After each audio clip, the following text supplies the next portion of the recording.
Liverpool manager Jurgen Klopp needs 5 players to improve their form going into 2024. Related articles trending. Related articles. Liverpool have had a solid season so far. Ahead of their 19th Premier League match on Boxing Day, the Reds are into the Carabao Cup semi-finals, topped their Europa League group and are just 1 point off the top in the Premier League. But Jurgen Klopp has some concerns to deal with in the coming days and weeks heading into 2024. The German has several key players who are underperforming. That in part led to their underwhelming back-to-back Anfield draws against Manchester United and Arsenal before Christmas Day. Liverpool could have gone into their Boxing Day match at Burnley top of the table and 9 points clear of reigning champions Manchester City. Instead, they are only 5 points ahead, while City also have a game in hand on them. And if Liverpool want to be ahead of City at the end of the season, there are 5 players Klopp needs to extract more from.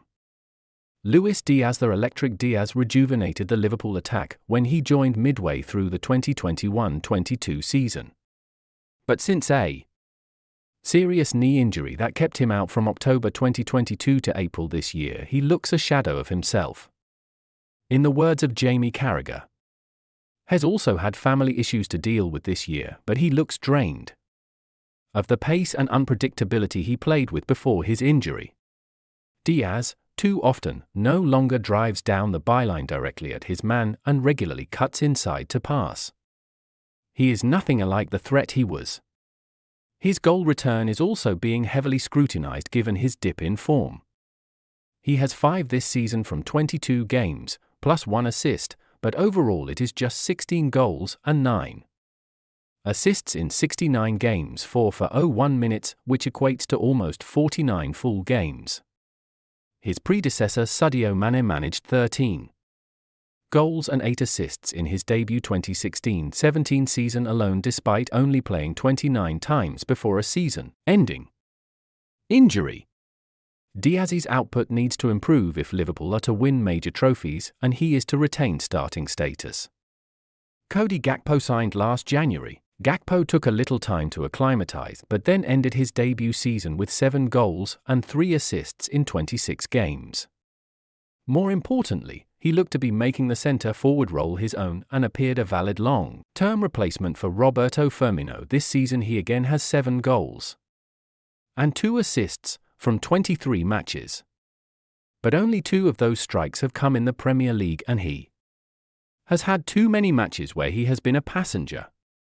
There have been calls for him to play as the left-sided winger over Diaz instead of as the No. 9. The Dutchman enjoyed great success out wide for PSV, and it is an idea Klopp may be giving thought to. He was ineffective through the middle against Arsenal, and too easily bullied off the ball for a striker his size. Still just 24, though, there is plenty to be unlocked from Gakpo. With Darwin Nunez's finishing so frustrating and Gakpo having such a fierce strike on him, he needs to pick it up. Darwin Nunez a frustrating figure. Nunez has improved this season but is currently enduring a long drought. He has 7 goals and 7 assists in 26 appearances. When you break down his minutes, has only played 15 full matches and averages a goal contribution every 99.6 minutes. Only Salah posts better every 77 minutes. Yet has now gone 740 minutes without scoring and has more yellow cards 5 than assists 3 in that time. There have been some positive performances against Brentford and West Ham, but the Uruguayan has struggled for consistency since a run of 3 goals in 3 games in late October. Nunez's ruthlessness needs to improve markedly if the club's record signing is going to be a title-winning number 9. And he also needs to work on timing his runs better. Only Anthony Elanga has been caught offside more times than Nunez's 14 this season, and the Swede has played 215 minutes more. Ryan Gravenberch, the youngest of this list. Gravenberch is just 21 and arrived at Liverpool after having his development stunted by a season of limited minutes at Bayern Munich. Despite that, the Dutchman actually started very strongly.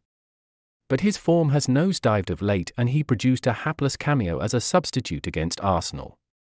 He also struggled in starts against Fulham, Crystal Palace and Man United before that.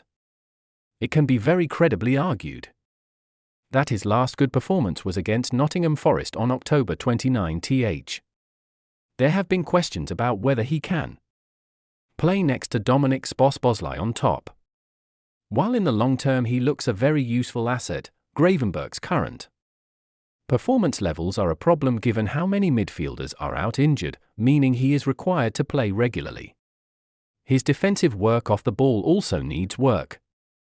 Dominic Szoboszlai, one of the standout summer signings earlier this season, Szoboszlai has declined considerably in recent matches, especially in terms of his quality on the ball. He struggled badly against both United and Arsenal. The Hungarian looks jaded, having racked up 1,753 minutes, only less than Salah's 1,865. But the problem for Klopp is that he does not really have the option to rotate Szoboszlai in and out of the team regularly. With Alexis Mac Allister, Thiago Alcantara and Stefan Bajcetic all out added to Gravenberch's form dip, Szoboszlai is a must starter right now, even if fit, with Curtis Jones and Wataru Endo off to the Asian Cup next month, also certain starters right now. It means Harvey Elliott and Gravenberch are the only senior backups.